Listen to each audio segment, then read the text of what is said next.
Hi, it's Maria, and I'm doing a Maria Unfiltered, and this is number 35 of Forgiveness to Love series, number 35 video of the Forgiveness to Love series, where my life is exposed. And so in this one, we're doing page 18 of my forgiveness list. And so the subtitles are the Roundup Party Pizza, music and ice cream, puppies and kittens, and Greek food. And so, so I've told you a lot about the tainted food, but I wanted to tell you a little more because I think you'll find it quite interesting. Anyway, as for the tainted food, sometimes I think it was okay to eat pizza, right? Because in other instances, when I saw the creepos enter restaurants, through the back door or even through the front door, and then go in the back, I wondered if they were having some little roundup parties or they were doing something to the food that I personally would order. And, like sprinkle a dash here or a dash there, or a drop, or I don't know how criminals do that. But as for pizza, um, they couldn't just target my order, right? Because I wouldn't be alone and I certainly couldn't eat the whole damn thing. And so people would be sharing it with me. And so I'd think that they'd have to poison the whole thing.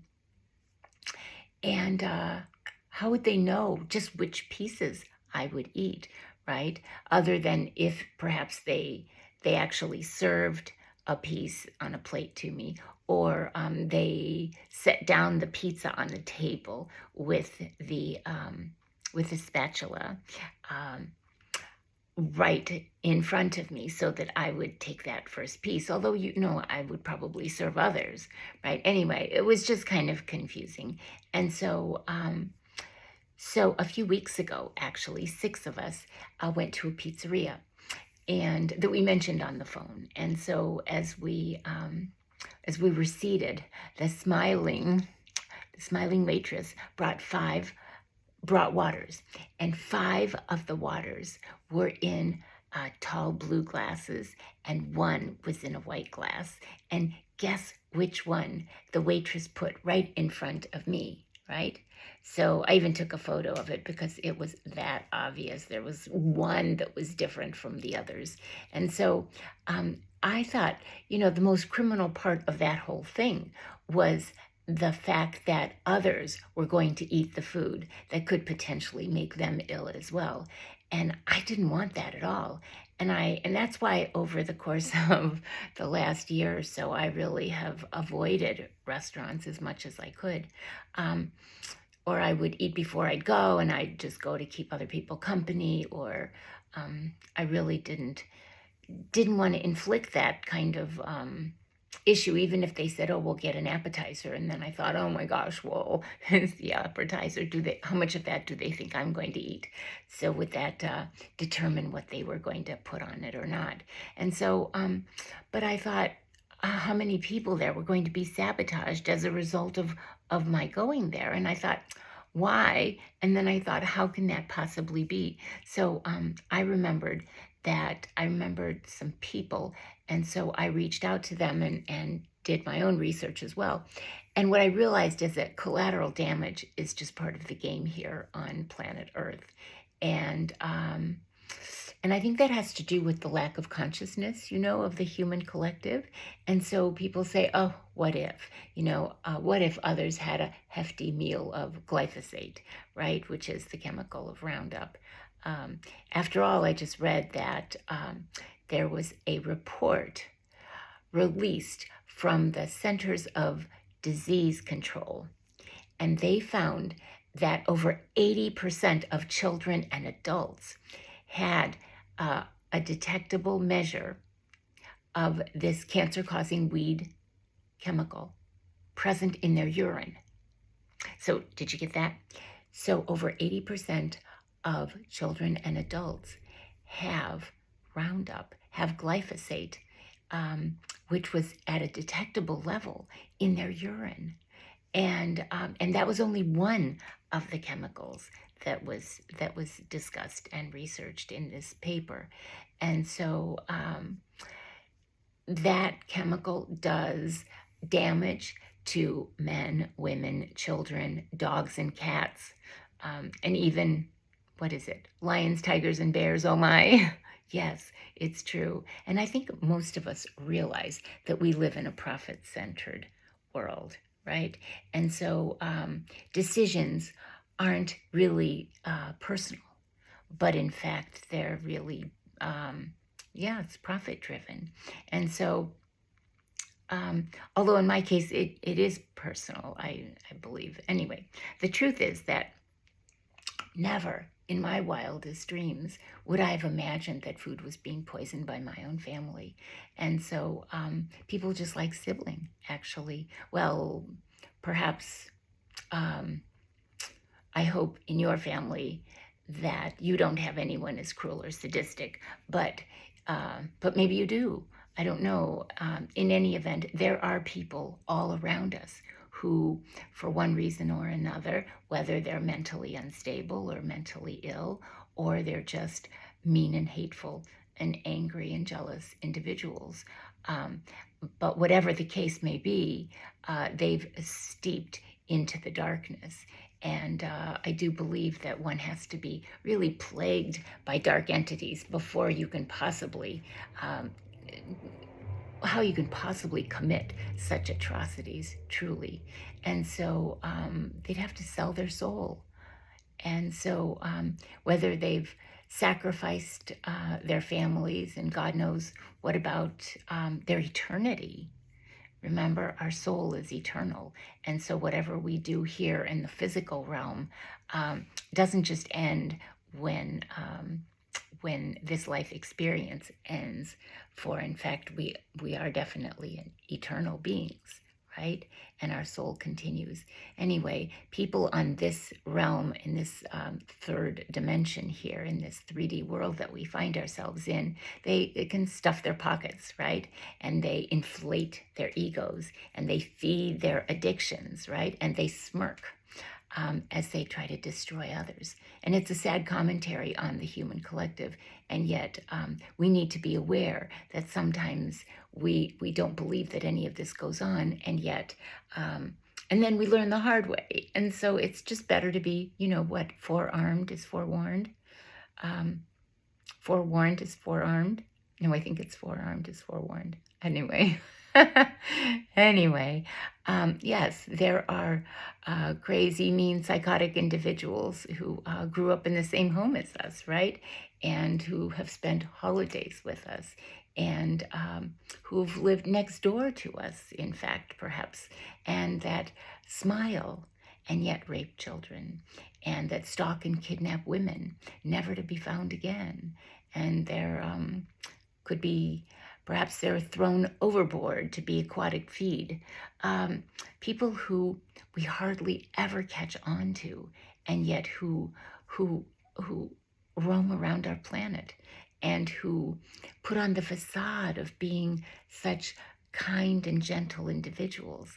And so we need discernment. We need to really use those X-ray eyes of ours and to kind of go through and feel their energy and see what it is we feel about them. You know, when you walk into a room and sometimes you just feel like, oh, this is going to be so much fun, and I'm really looking forward to talking to all of these people, or at least to most of them, or some of them, versus walking into a room and just kind of getting that kind of creepy feeling where it's just like, oh no, I don't really need to be here, and I'd much rather be, you know, in my t-shirt, in my bed, you know, reading a good book or on the computer. But anyway, as far as for me, as we go through this, you know, I was an adored little girl surrounded by music and ice cream and puppies and kittens and Greek food and love, as many of you were. I don't know if it was Greek food and stuff like that, but you had a wonderful childhood, or at least you had good memories of your childhood. And as I grew, I was, you know, really at the top of my class. I was very, very blessed. But if I got an A-, my father was depressed for a while because he said he knew I could do better. And so my parents believed that school was the most important endeavor.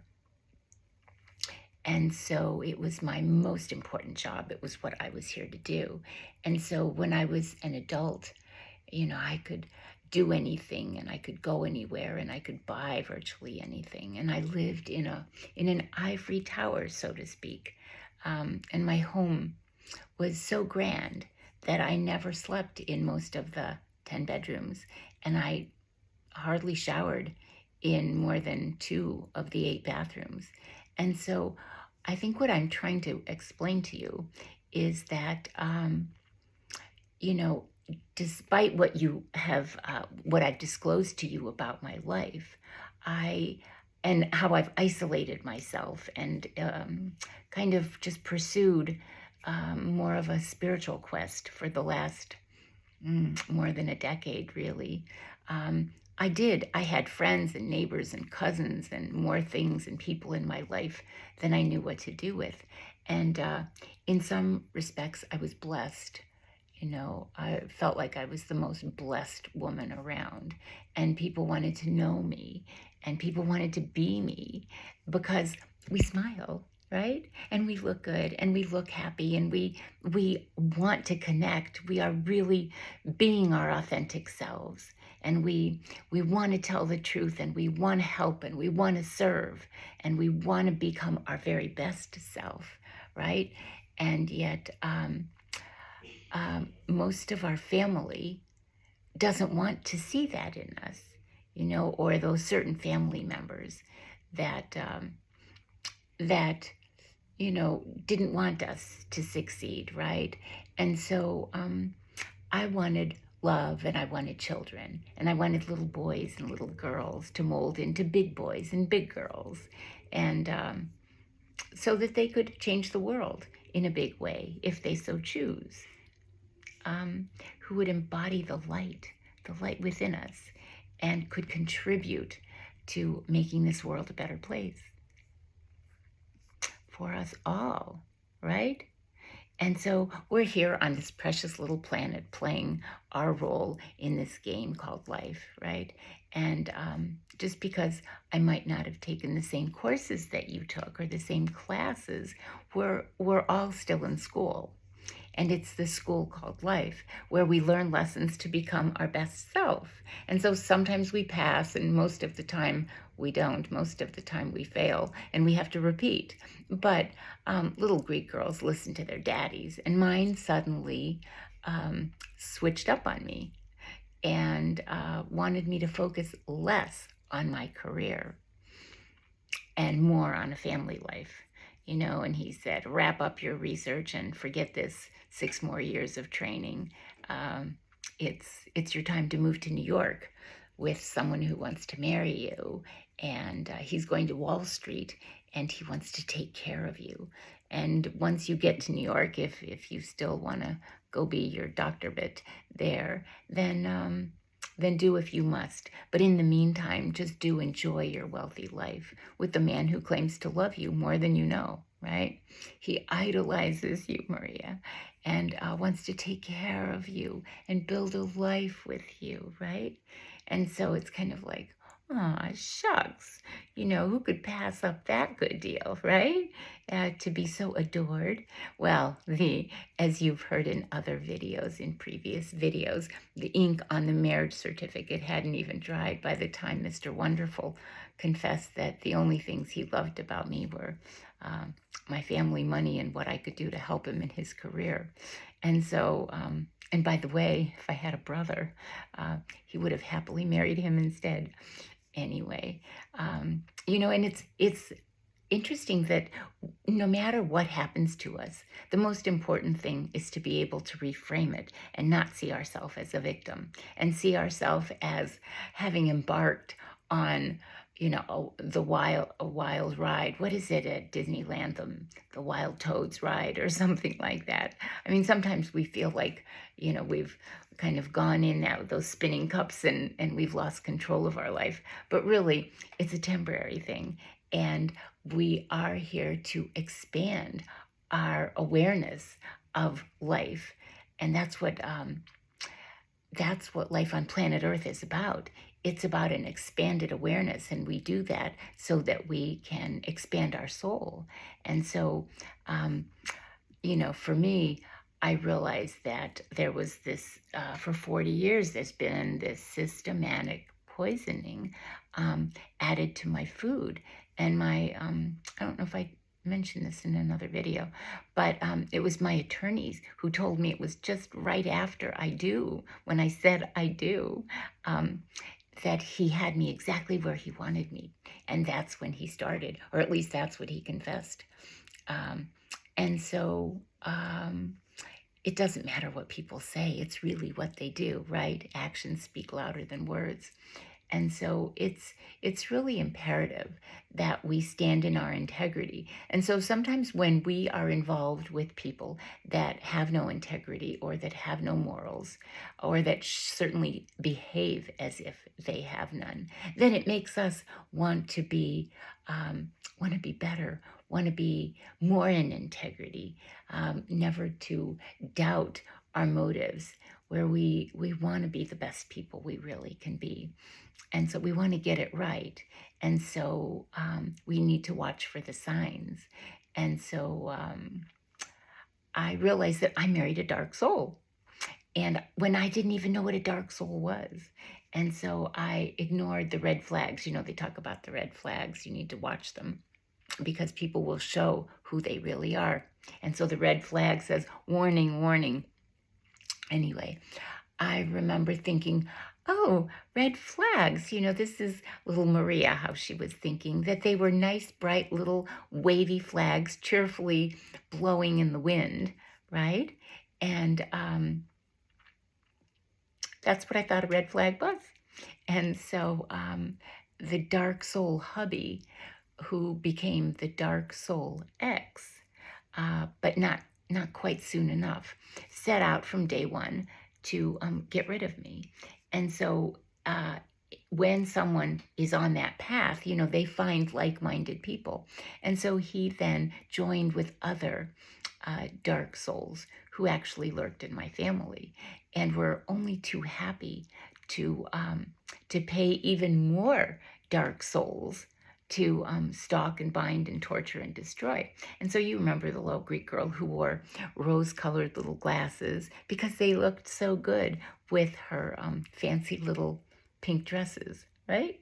And so Maria wanted smiles, laughter, and giggles, and ribbons and balloons. And I bet some of you have lived your life thinking, gosh, wouldn't that be fun to not have to think about all of this ridiculous stuff that's in the outer world here, but really to focus on just the joy that is available to us, the joy that is within us, the divinity that we feel within every cell of our being, that we are a part of the divine, that we are here to live our best life possible, that we are here, of course, to make mistakes, but to pick ourselves up and learn from those mistakes and then travel a brighter path. And so I realized that my path was to mature me, right? And to awaken me, yes, and maybe yours too. And to allow me to share some of the goofs that I've made in my life and what I've learned from some of those pretty big boo-boos, those mistakes that I should have known better, and yet I didn't. And the most important thing is to forgive ourselves for not knowing better, because at that stage, where we were at that point in time, we did our best, hopefully. And hopefully we didn't exercise free will against what we knew to be the intuitive, our intuition telling us what was the right path. But for those of us who really tried, I mean, I certainly didn't try overtly to self-sabotage, and yet sometimes when we travel down the wrong path, we assume that we've sabotaged ourselves, and sometimes we just didn't know any better, and so hate and anger and rage run deep on this planet, and it's not surprising now that things are being exposed. all around the world, and you can see it exposed on the media and here in this Forgiveness to Love series. Never in a million years, never, never, never did I think I would actually go on YouTube and really talk about the truth of my life, because no one knew the truth of my life until I was so frightened that I sent out that letter that, garnered that historic defamation judgment, because the letter that he sued me for wasn't the same letter I wrote. And so anyway, he got that judgment. But that actually brought a lot of, and we said that he actually, his judgment was even larger than Johnny Depp's judgment. But we realized that even that brought attention to some of the secrets that many of us have kept, because there were nearly 3,000 people who did get the original letter. So whether or not the original letter was shown in court and put into evidence, or whether it was withheld and switched for a bogus letter, that was all about the judgment and him then having carte blanche into all of my assets. But still, the truth came out one way or another. Now, whether or not somebody who didn't receive the letter, now whether or not they know the truth, that's I have no control over that, because I sent out the letter in 2004. Anyway, right now, it's like things that have been in cement vaults are are oozing through the cracks. The truth is coming out. And so it's almost like when they say, oh, diet plays a huge role, in heart disease and cancer and diabetes and all other illnesses. It's easy to blame butter and animal fat, right? Rather than the chemicals, the poisons that perhaps our adversaries, and especially even our own family, may use to saturate the food we eat. So when we are looking for a scapegoat, it's easy to find one. There's always someone to blame, right? But when we look deeper, then we can find the truth. And so I'm not saying that that many of you who have an illness of any sort, that it had anything to do with anybody in your family sabotaging you. No, I'm not saying that at all. I am saying that in my case and in other cases, that does happen to be true. And so I did mention to you that, I just get so hot thinking about this stuff. I've mentioned a few times that that law enforcement told me that, in fact, many a heart attack is actually the result of poisoning, and especially if that heart attack happens around mealtime or slightly thereafter. So I don't think many of us had any idea of how uncivilized, the civilized people in our world really are. If we did, I'm not sure that we'd ever really leave our bed. And so truly, we are, sometimes we can think that we really are no better off than our pets, whose commercial pet food, is made of roadkill and diseased animal parts. And for them, it's not personal. It's profit-driven, right? And yet for human beings, some human beings have their hands in both tills, one hand in this till and one hand in this till. So this is, it's personal, and this is, this is for the cash. And so you just never know. But people all over the globe, are, they want their competition gone, right? They want their competition exterminated, extinguished, just gotten rid of. And what better way than a non-detectable poison? And if it's detectable, then it's government sanctioned, right? Because these people aren't stupid. They're not going to allow a poison to be so obvious. If it were not government sanctioned. I mean, if it were truly a poison, then of course we would know more about that. It would be more, the murder would be exposed as opposed to the heart attack. But if it is government sanctioned, like the pesticides, the weed killers, the insecticides, the herbicides, and things like that, then they kill the pests, and so that's how some family members get their fame and fortune and first class this and first class that and Porsches and Maseratis and Bentleys and Teslas and Mercedes, and what about the round the world jaunts? And of course, there's the ever-present smear campaigns, right? To ruin anyone and anything with slander and malicious gossip mongering, right? I mean, this is what human beings have stooped to, or many human beings have. And that's why we're almost in like a pressure cooker now, where, you can see a lot of aggression out in the world. And even with people who are very calm, sometimes they just snap. And I've noticed it quite obviously, quite profoundly, really, within the last month or so. And so people are just, it's like there's this energy just brewing inside of people. And so they've kept so many secrets, and they've suppressed so much dark energy and so much negativity that now they're almost like the champagne bottle where the cork pops off, right? And so and people whose truth, they feign this attitude of benevolence and innocence, and people have really bought that for so long.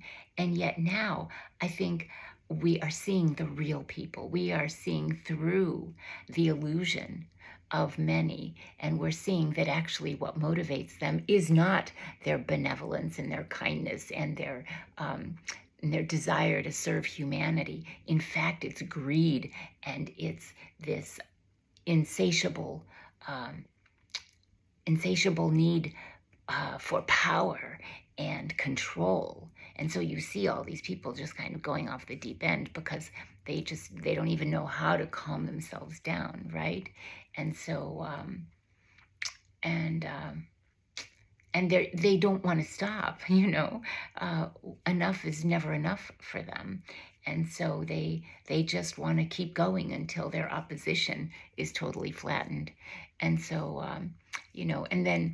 and then they cry, "Oh, it's poor me, and I'm only trying to help you, but you're beyond help and hope, and so anyway, I'm the good one, and believe me, and pick me, and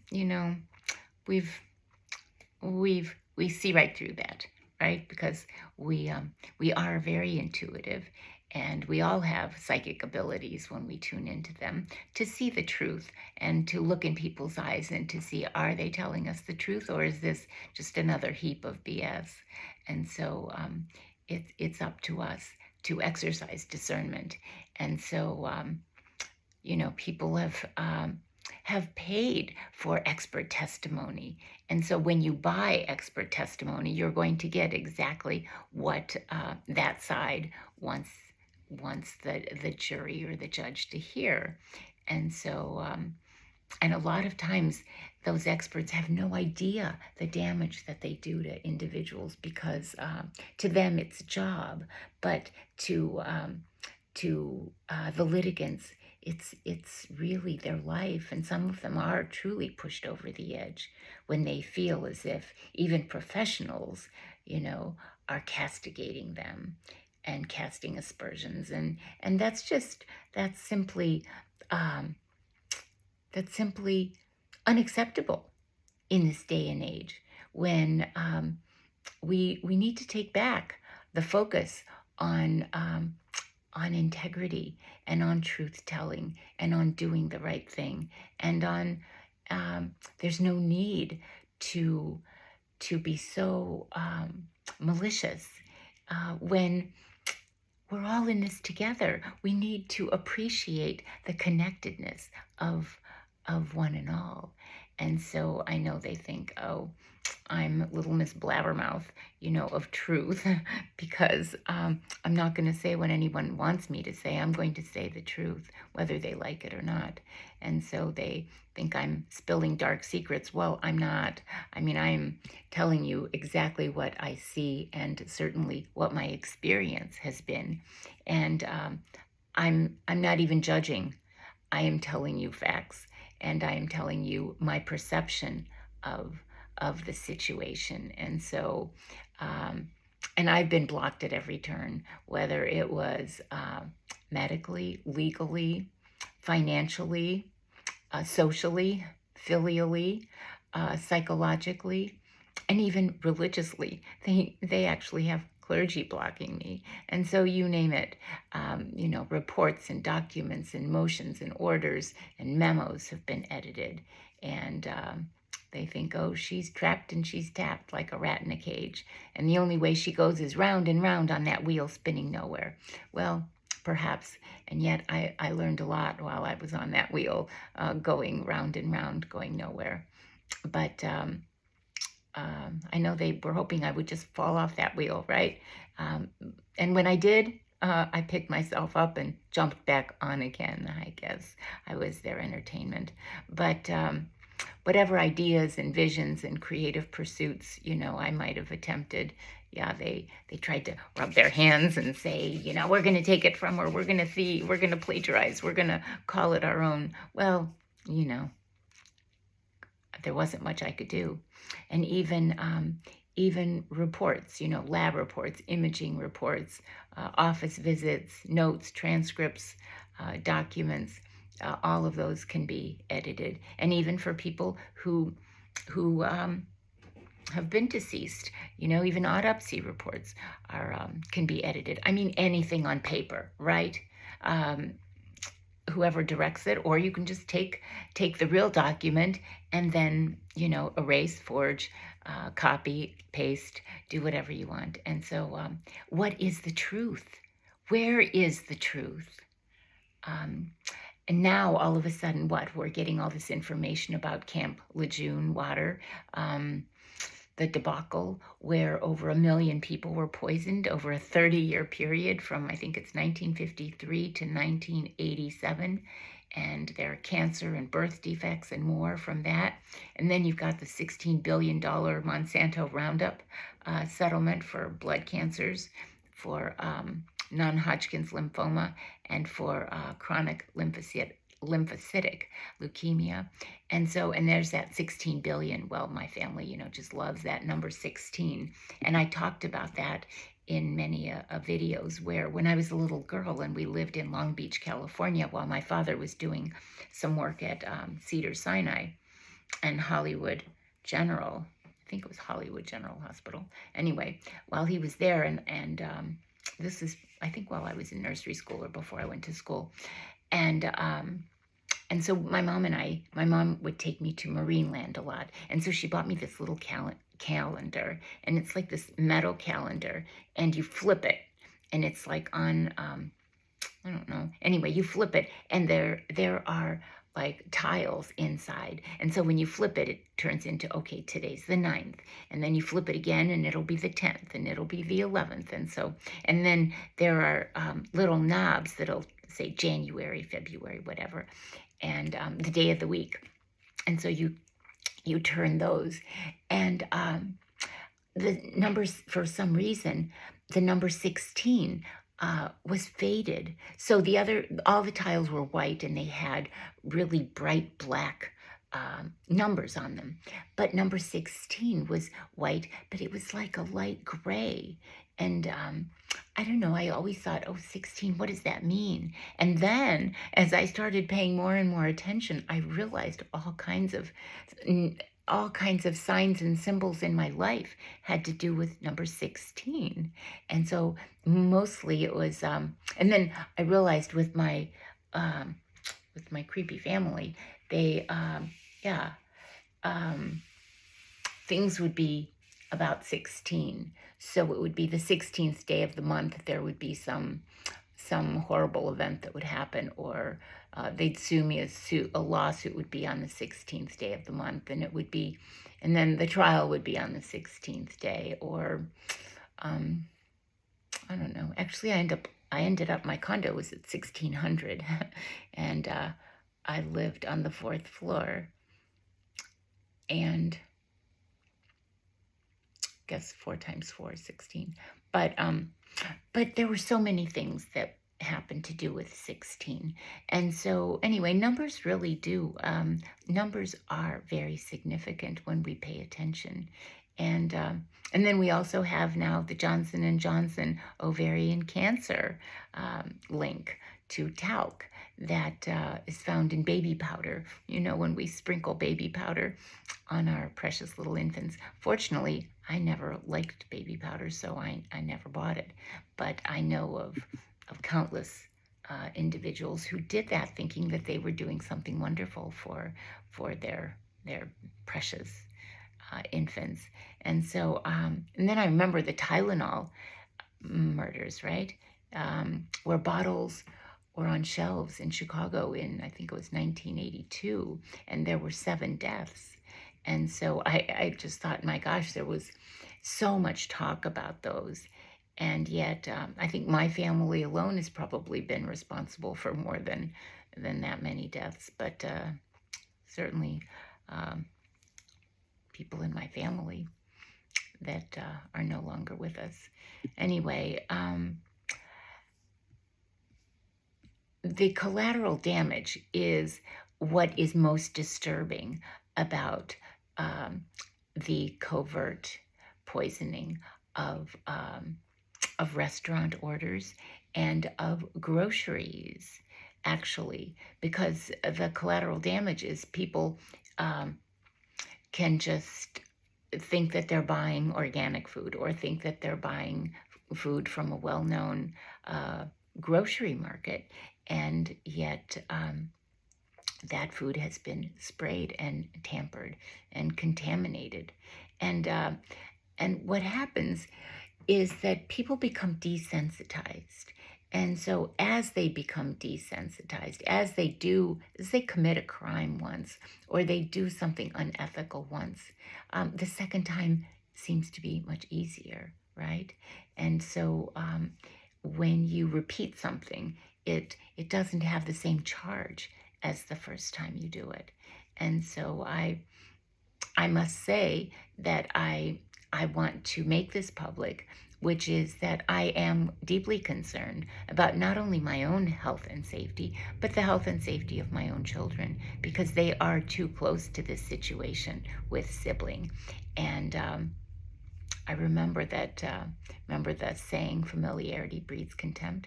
Well, especially when there's lots of money involved. And there's lots and lots of money involved in this situation.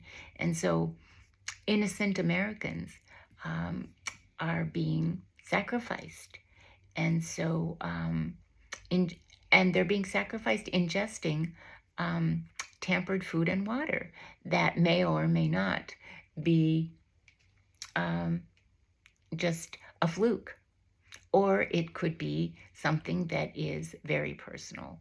And so I know I noticed it in restaurants all across the country, from Florida to Maine to California. And whether it was in Mexican restaurants, or burgers or bagels, or Italian food or Greek food or seafood or fine dining, you know, we talked about hotels and the same thing, where the same thing happened. And so basically every establishment that I'd visit was fair game for the dark. And I know I am not alone. I mean, I have really no idea why I'm so targeted, but I can tell you that if I'm targeted and I know so little about whatever would be offensive to my sister, my sibling, and my son and my ex, other than my trying to stand up for myself, I am standing up for myself, I'm not trying, but believe me, there are countless other dysfunctional families where I can't help but think the same situation is going on.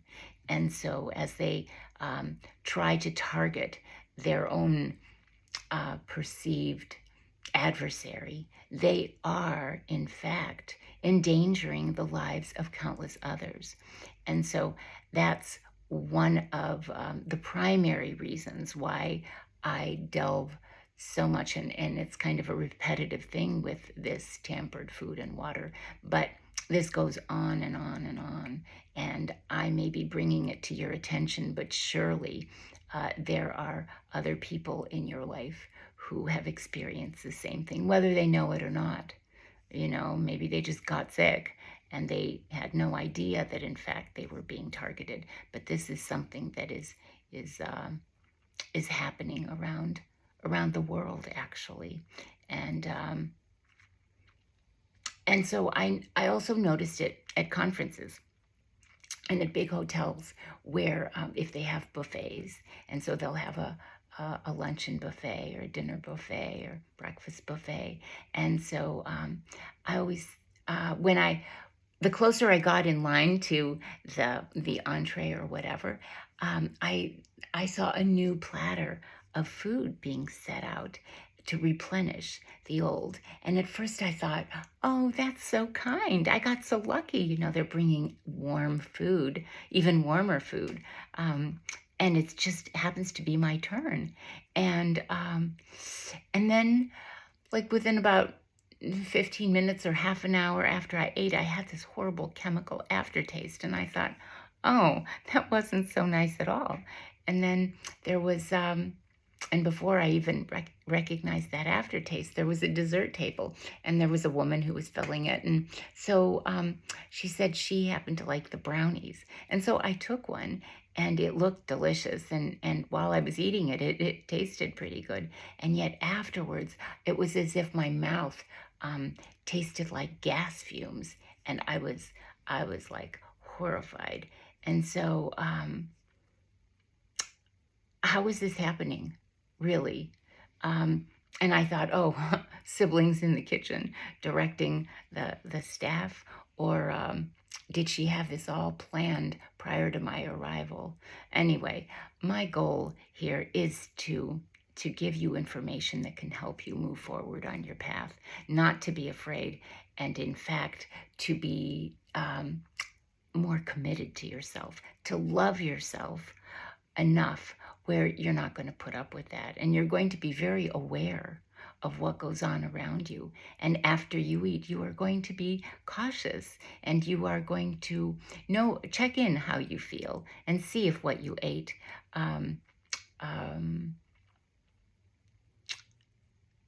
see if what you ate agrees with you, right? That was a little brain issue. But if it agrees with you. And so remember, we are to rise higher and higher in consciousness and let go of the old, but love yourself enough to make sure that you're doing the best you can for yourself, right?